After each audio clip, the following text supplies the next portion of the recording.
Et dans cet épisode, je ne vous parlerai pas de la gestion de votre train de vie parce que j'en parle dans d'autres vidéos et je ne vous parlerai pas non plus des bonnes œuvres parce que vos églises en parlent suffisamment déjà.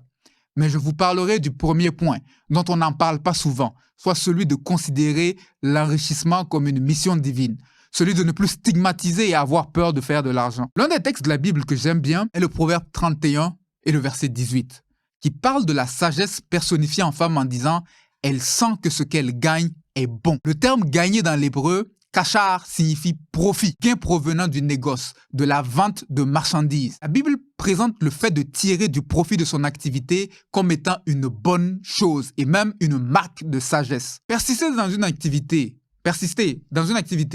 qui n'a aucune perspective de profit, c'est faire preuve de folie. Tirer profit de son activité est une bonne chose et même une chose louable. Dans la parabole des talents, les deux serviteurs qui ont pu générer du rendement sur l'argent qui leur avait été confié sont ceux qui ont été félicités, pas celui qui a stagné. Dans l'Ancien Testament, comme dans le Nouveau Testament, la capacité à générer du profit, de la croissance, est présentée comme une chose saine. Naturellement, on ne parle pas de générer des profits à tout prix, mais nous devons intégrer un principe qui est que Dieu est un Dieu de croissance.